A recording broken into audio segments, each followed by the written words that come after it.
Today, I'm going to learn about the MVM agency, find out what it's all about. Welcome to Small Talk. Any and all are welcome here to come and chat with me. Hello, everyone. Welcome to Small Talk. With me is my guest, Brenda Wong. Brenda, welcome to the show. Oh, thank you so much for having me. You're welcome for sure. Now, you are with the MVM agency, correct? Yes. So what is that? What is the agency about? Well, I've been a talent agent for, over 25 years. I've been in the industry for that long. So as you can see, I'm 180 years old. Me too. Bravo. And I represent actors for film, television, and I book commercials. I don't book models. I don't book extras. So it's a principal talent agency. So we just book legit film and television. Okay. So now, one of the things I read, I went to the website to get a little idea of what it's all about, right? And it's about about trying to create a rich representation. Yes, says, right. Mm-hmm. Well, I think that really all started when I was 14 years old. I was represented by a woman named Marie Morton. In fact, you kind of remind me of Marie. Is that right? A little bit. Yeah. So she was my first agent as a child actor. And I mean, back then, my friends that were actors, it wasn't something that I told them about, because back in the day, they had newspaper routes, or they babysat, or they work in restaurants for jobs when we were in high school. But I did this thing where I would leave for the day and I would do some work on, say, the Beachcombers. And I mean the original Beachcombers, cool. Not the second go around. So okay. I'm not kidding, I'm 180. But Marie used to say things like, we're going to send you across the street to the CBC and do an audition for Sid Kozak for the Little Indian Girl. And as you know, we can't even say that today. Yeah. Right. Let alone cast a Chinese Canadian girl to be an Indigenous girl. We don't do that anymore. And then, of course, I grew up in East Vancouver, where I felt racism. I felt, and when I became a young adult, I felt being female and being, different looking, and got into it with people regarding that, right? They would call me names and tell me to go home where I belonged, or I guess it's all happening again today, where they think I brought coronavirus here yet, my dad was born here, I'm born here. But anyways, so, I thought, what, I'm going to do that. I did the pivot before the word pivot became trendy. So I wanted to represent and do authentic representation, so that if you were Indigenous, you got Indigenous roles and it was authentic. Right. Or you got a role that normally would have gone to a Caucasian performer, but you're Indigenous, or you're Southeast Asian, or you're Asian, or whatever. Or you could be different, with a special ability. I've got a girl that is in the autism realm, and she's fully functional. Right. So, and, I have trans, and then that moves right into all of that, right? So I've got trans, I've got gay, I've got some identify as fluid. I did assign a new girl, and she said, I identify as she, her. And she says, but Brenda, I'm just a lesbian. I went, okay. I said, however you want to identify, I don't respect that. And that's how I make my submissions to casting directors. So, and it really took off. And then, of course, it became the trend, right? Or the trend, or what is trending, I suppose, where everybody's talking about pronouns and inclusion. And so, but I felt like I was a beat ahead, because I got all that done before it became kind of fancy to do. It sounds like you were definitely a beat ahead. Yeah, it definitely paid off. Yeah. That's very good. Well, let's go back. I want to go back, because you mentioned being part of the original Beachcombers, right? How many episodes were you involved in? Oh no, I was a terrible actor. Oh, I was a kid, and I was just a Sorry. terrible actor. I did like, I think 1 day or something like that on one Okay. episode. So yeah, Oh, I was okay. not a good actor. In fact, in my 20s, I ended up doing stunt work for film and television Ah, because obviously I was a bad actor. So I fell down on my head instead for a number of years. right. And it was after that that somebody had offered me employment as a modeling agent. And I thought, well, that's not really where I wanted to be, but it would be a great place to cut my teeth. Mhm. So I was a modeling agent for a few years, and naturally I cut out and opened up my own and wanted to do talent. I wanted to do talent from the get-go. So, Right.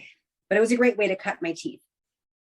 I really like what you said about representing people who are not, I don't know what word to use, but like you said, not if they're white, they shouldn't be playing an Indigenous role or whatever it is, right? That you accept everybody for who they are, Yes. right?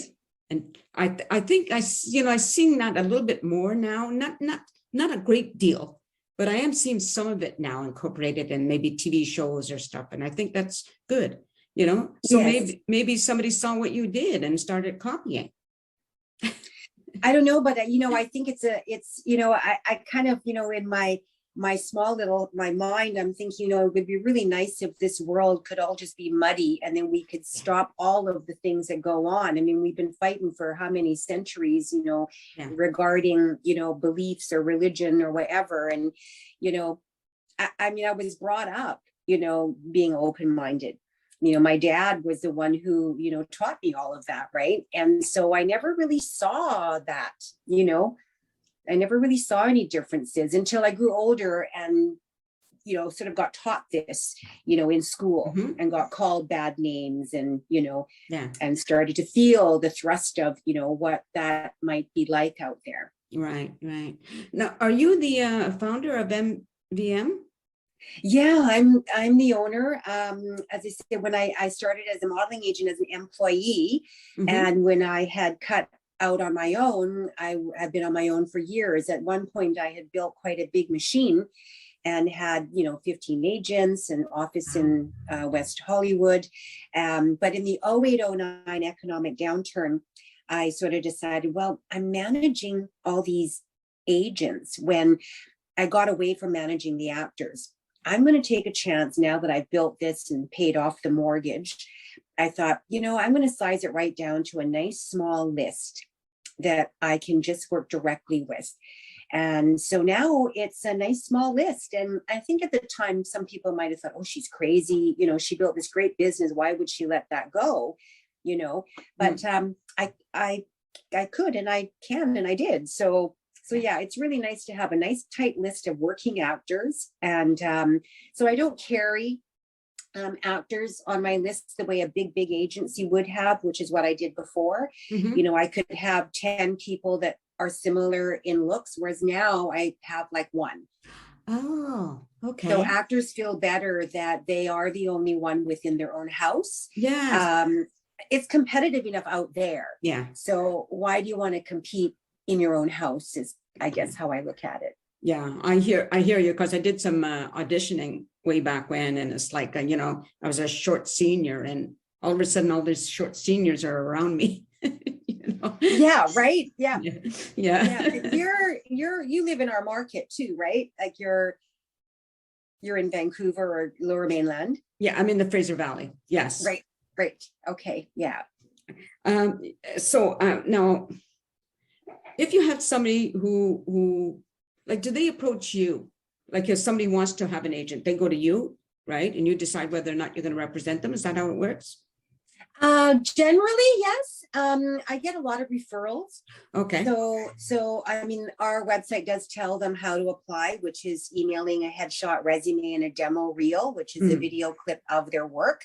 Some performers are newer. They could be coming out of acting training, which means they won't have a demo reel, because a demo reel is clips of legit work from legit film and TV. Right. But they can submit a video clip from their work from classes. Everyone has to start somewhere. At that point, if there's somebody that I might be missing off of my list, oops. Oh, what's that? Hang on. Decline. Sorry. Just Sorry well, about that. no, that's great. You got to show the logo. Whoops. All good. It's all good. So I think if a performer hears about me through another actor or bumped into another actor on set, or sometimes it's their acting teacher. It could be somebody from the studio that they've been studying in that will say, well, Brenda's missing, somebody within that age bracket, or I can't promise you that she'll even acknowledge you, but you can submit. I can get sometimes, 150, 200 email submissions a day. Wow. So I do ignore a lot of them, and twice a week I'll skim through them if it's somebody that I'm interested in. If they have a referral, I do give them priority. I will at least reply to them and say, you're not right for me at this time, or, obviously, referrals where they are full union and have experience is my first choice. But I'm very open to brand new actors if they've got talent, and happy to develop and groom them. Right. Oh, especially sorry. Like with children, you have to deal with their parents. Right. So I'm inadvertently interviewing their parents too, right. So that I've got cooperative, supportive parents that can get behind the child, because if they're under 18, they're minors. So I deal with the parents more than I do the child. Right. In which case, I don't want to roster a crazy mom or a stage mom or, somebody like that. Right. Right. No, you mentioned grooming an actor. Now, what does that mean exactly? Well, when they're brand new and they don't have a lot of experience, they don't get it. And so they don't know really what to do. And they're kind of making decisions on their own and thinking that that's the right decision, but maybe in the industry, that's not really the right decision, or that's not really, how it works. So I would help them with their marketing materials, such as their headshot, demo reel. We are now living in the world of self-taping auditions. Because of COVID, we're not going out to audition in person. Right. So the actors have had to become very savvy on the computer and doing their training on Zoom and taping themselves, on Zoom. And then they submit that self-tape for consideration. So I help them through that process of, what do I do? How do I get there? What steps do I take next? Right. So do you have do you have people from a particular area, or is it from all over? Well, I primarily represent talent from our market, the Lower Mainland, but I do have clients that live across Canada, like in Alberta, in Toronto. I have a couple clients in Los Angeles, and I have one client in the UK. Now, how would you get someone? So, let's take the one in UK as an example. So how would you get them a role, or to audition for a role? Well, again, we do everything online now. Everything's by computer. So, as an agent, my job is to connect with casting directors, and they will give me what's called a breakdown on that show. And in the breakdown, it might say, we're looking for a woman between 55 and 75. This is what the role is. And I would have to know if that person can handle that size of a role. And then I would submit the name. If we're granted an audition, then that person would go out and self-tape that audition. Then we would submit it for consideration. And sometimes there's a callback. So just like a job interview, a callback could be like a second job interview. And of course, after that, they call it being pinned or on hold, which means they're being considered. But that could also mean they'll pick somebody else and you're let go. And of course, we hope that they will convert that into an actual booking. For sure, yes. So now, tell me about the casting directors. Like, obviously, you have to have a list of them. Is that how it works for you? Yeah, I deal with all the major casting directors, across country, in all of North America. Because I've been at it a while, I've cultivated some awesome relationships with them, and their assistants too, because the assistants end up eventually becoming casting directors. So I think it's smart to, cultivate, those relationships. I mean, at the end of the day, even though we do a lot of stuff on the computer today, it is about people. It's always about people. So I think it's important to develop those relationships. Right. Yeah. Now, one of the things you talked about on your website, it says you're proud to represent the differently abled, trans, non-binary, Indigenous, Middle East, the whole gamut, right? Yes. That is so wonderful. I mean, that was your vision.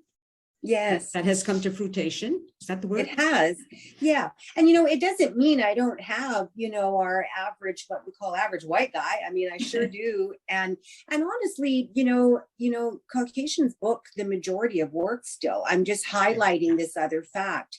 And everybody's jumping on that bandwagon. I mean, Warner Media is doing a spotlight of Indigenous and ethnic talent, and they put out a big casting call, and they shortlist people and are willing to meet people for all of their future projects. So they've cast a big net, right, to see what's out there in North America. So I think it's turning. It's really taking a turn. We're seeing, like Hallmark productions normally are, the average white guy. They're booked for that. But now we are seeing, an African-American will be booked, and now they're matching them too. So there's a Caucasian woman married to an African-American, and they've got a child that's of ethnic mix. So we are seeing more and more of this now. Right. Now, are you currently missing somebody that you need in to represent some particular, whether it's their ethnic background or something like that? Well, I'm always looking for African-American kids, adults of all ages. That's something I am missing off my roster. If anybody out there listening to you today, if they are actors, that is definitely something I am missing.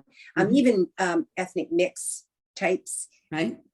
Okay. I'll make sure that your website is included, when I do the well, thanks, Nancy. So nice of you. Thank you. Well, for sure. I mean, there's no point in having a guest without including any information that might be useful to you and to the viewers, right? That's very kind of you. Thank you. That's all part of the show. So now, you also support green initiatives, right? Yeah, don't we have to? Well, we should. Doesn't mean people do. So especially, and it doesn't mean all businesses do. So I think that's a very important conversation to have with you. Sure. Well, hey, you know what? I'm from an Asian culture, and right from the get-go as a child, I can remember my dad reusing plastic bags over and over again until that one bag was, had holes in them practically. And so I think I was, doing this before we needed to do this, so I think it's something that, I'm a paperless office now, and that took probably about 2 years to do. You can't get away with it completely because some of our checks are still hard copy checks. A lot of them are now just direct deposits, so, sometimes we still have a little bit of paper that we have to deal with, but really, it took me a while, but we're pretty much there. Like, I don't order business cards anymore because, we just send right from our phone, our contact. The website is the business card that's online. That's not it. So yeah, it took a while to get there, but we're there. So I'm quite proud of the fact that, we've made moves. I've made moves to do that. I mean, I think, don't we all have to just do our own little bit? I agree. Yes. I mean, yeah. I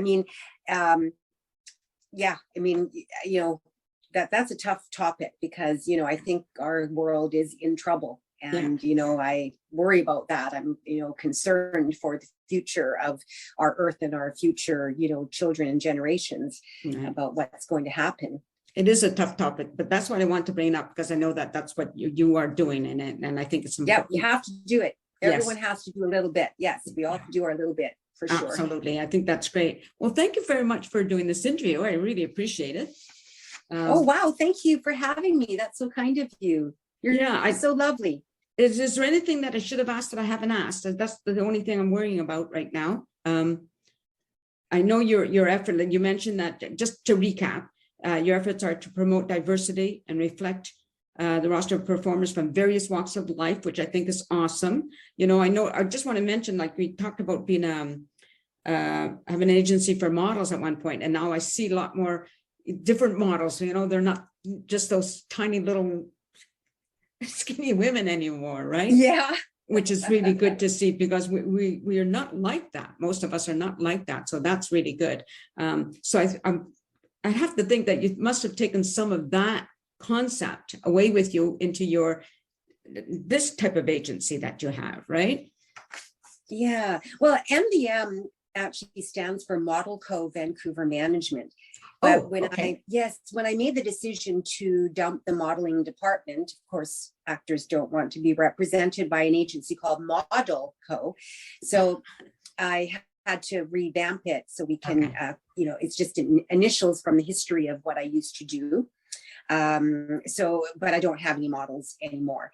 I mean, the modeling industry, I will admit, served me very, very well. I mean, I had a wonderful career representing models worldwide. I had models placed, in all the major markets, from London to Milan, to Paris, to New York, and developed them here, right in Vancouver, but it's also a tough way to make a living, whereas the film industry is right here in my backyard. Nice for you. Yeah. Well, thank you for that. Thank you, everybody, for watching the show. I really hope you enjoyed listening to what Brenda had to say. I certainly did. It's quite a new concept, learning new things for me. I love that. And take care, everybody, and peace out. A sense of community, Chilliwack's a place to be. A sense of community where you're free. Rolling through the mountains, rolling through the valley, rolling through paradise with me. It's multicultural, you're sure to see it all. Chilliwack's the place to be, you'll see. Come party in the park, go dancing after dark. Chilliwack's the place to be, you'll see.